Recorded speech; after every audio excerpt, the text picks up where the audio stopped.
Okay, so with Captain America: Brave New World that just got released, there was a post-credit scene in that movie, which I'm not really going to talk about. I'll have it in my spoiler review video. I will just say one of the worst post-credit scenes of the MCU. It is Sony level bad, in my opinion. Some people think it works just because it teases something. When I'm like, the post-credit scene doesn't actually make sense. But with that said, Brave New World was also a movie that decided to tie up loose ends all the way back from 2008's The Incredible Hulk. And so that got me thinking, well, if Feige's going all the way back to the second MCU movie, now in the 35th MCU movie, that's right, 35 MCU movies, which is crazy to think about, and he's barely wrapping up a storyline there. Well, in between, we must have a lot of other storylines and post-credit scenes that ended up going nowhere. Let's take a look at some of these and just see if we want them to be answered or if we're just never going to get the answers. All right, so there's 14 here, variety put together. All right, perfect way to start off. The mid-credit scene for Falcon and Winter Soldier, we found out Sharon Carter was the broker, not your friend, the broker, and that she is now evil. And it's kind of crazy what they did with her character. She went from kissing Captain America to now just wanting to be evil. But it was an interesting turn because it's like everybody forgot about her, left her behind, and so she's evil. She could have had the perfect role in Captain America: Brave New World, actually have done something to progress the plot and connect some of these loose threads, but for some reason they didn't bring her in. They had all these other unnecessary characters that went nowhere. So honestly, Brave New World was their perfect chance to address this post-credit scene and tie up that loose end. Is this something you want tied up in Doomsday and Secret Wars? No. So I honestly don't think this will ever be addressed. That's just not happening. All right. Shang-Chi and the Legend of the Ten Rings post-credit scene. Another interesting one. Okay. This was at a time where Kevin Feige still believed Kang is our big bad, and everything we're teasing leads into Kang Dynasty. What we had set up here was the 10 rings that Shang-Chi had throughout the movie. They found out that there's a signal, kind of this beacon being sent out and connecting to another part of the world. They got Bruce Banner, they got Captain Marvel. They're trying to figure it out. And it was eventually all supposed to connect together with like Kang's time chair, Miss Marvel's a band that she has on her arm, Shang-Chi. We even remember there was leaks that came out that the second Shang-Chi movie would be called Shang-Chi and the Wreckage of Time. I'm not lying. There was Marvel had trademarked that name and it got like leaked out. Who knows if it'll happen because they even changed things like Kang Dynasty. But the second Shang-Chi movie was going to deal with time travel and be called The Wreckage of Time. Well, Kang is no more. We're not leading to that anymore. This post-credit scene, I think, is going to end up going nowhere.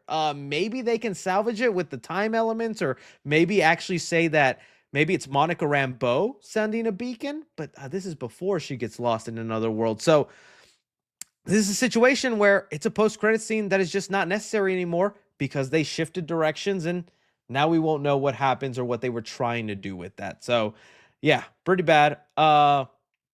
Let's move on here. Shang-Chi and the Legend of Ten Rings. Okay, so this is the other post-credit scene where we found out her sister is now the Mandarin and takes over the Ten Rings. Honestly, this feels like something that they would wrap up in a Disney Plus show. This feels like something that leads into a Disney Plus show, and maybe they'll do it, but I'd be fine if they don't. There's other more exciting things I'd rather see done. All right. Okay, another post-credit scene. The Eternals introduced us to Thanos' brother. So crazy that they thought that was a brilliant idea. It happens in the comics. Yeah, I get it. I understand. But is it really necessary to cast Harry Styles and be like, I'm Thanos' brother. I'm not purple. I don't got those lines on my chin. But if you want to know the direction, I can give you one. Hey, that was good, right? I came up with that. And he even has like a little like Hobbit sidekick. We're never seeing this happen. This is not gonna ever be fulfilled. One, because unfortunately people did not connect with the Eternals. I actually like the Eternals. I thought that movie was good, and I thought the way that ended and the Eternals going to other planets to save other Eternals and the possibilities we could have had with other powers and people out there would have been a fun storyline to follow. But like I said, people didn't like the Eternals, didn't make the money they wanted. So with Eternals 2 not even happening, ain't no way we're gonna get a wrap up to what Harry Styles as the brother of Thanos was gonna lead to. That ain't coming back, buddy. That ain't coming back. Oh, another Eternals post credit scene that is in like purgatory because this connects to Blade. This is the only instance of Mahershala Ali's Blade that actually made it to the big screen. In this scene, if you have forgotten, I forget the actor's name, but he comes across this sword that is going to grant him the powers of the Black Knight, a character in the Marvel comics, and apparently he also has a connection to Blade, and that's who was talking to him in this post credit scene, Mahershala Ali. And I just, again, with Eternals not continuing on, not moving forward, why would these post credit scenes ever get fulfilled or mean anything? It's just not happening. Kid Harrington, thank you guys, Kid Harrington. But maybe in Blade's movie he could show up and be a supporting character. But is that Black Knight? Is that really something you want in a Blade movie? We don't even know if Blade will end up happening with all the delays, rewrites, pushes. I'm still waiting for the announcement that they're like, yeah, Blade's just not happening, and then that's gonna suck. So another post credit scene, I think that not gonna get talked about ever again. Moon Knight. People are still 50-50. I run into people every day that were like, Moon Knight was pretty badass. Moon Knight was a cool Disney Plus show. I was kind of disappointed with Moon Knight. Did it have great ideas? Yes. I thought there was some cool effects. I thought Moon Knight himself was cool, and I even liked the way they kind of changed his powers from the comics to the show, with like him having the split personality and every personality has their own like Moon Knight outfit. I thought that worked. But it was so weird. The whole show, they are hinting at this third personality that we know is part of Moon Knight. And then he shows up. I don't even know, says something in Spanish like, Vaya con Dios, pendejo. I don't even know what he says. He just says something. And Moon Knight season 2, if it hasn't been announced by now, we are not getting Moon Knight season 2. If we ever see Moon Knight again, it's going to be in the Midnight Suns movie, which is like, the Avengers for all these dark magical characters, kind of like Ghost Rider, Doctor Strange, Punisher, Blade. But again, Blade is nowhere to be seen. I don't even know what they're doing with Ghost Rider. Dude, this is just, it's depressing how many post-credit scenes we're going through right now that we're like, we're not getting a conclusion to this. This is never getting a payoff. Come on, give us one that'll have a payoff. Okay, you know what? Here we go. Doctor Strange in the Multiverse of Madness. I think we will get a payoff to this. Will it be a satisfying payoff? We'll have to wait and see, because we still haven't even gotten the payoff of Baron Mordo from the first post-credit scene in the first Doctor Strange. Remember, he's going around killing sorcerers. Originally, it was going to be that in Doctor Strange 2, it would open up with Wanda killing Mordo, because he was like going to Wanda and she's just more powerful. She ends up killing him. And that would have been the conclusion to that post-credit scene. But it didn't end up happening. In fact, they completely ignored it. And instead, we got a Baron Mordo from an alternate universe. So that's one post-credit scene I don't even know if we'll touch upon. But this one, I feel like we have to, because it's literally Doctor Strange, a character who's going to be in Doomsday and Secret Wars, who just jumped into another reality wherever he's going. They got to address this one. This one is going to have a payoff.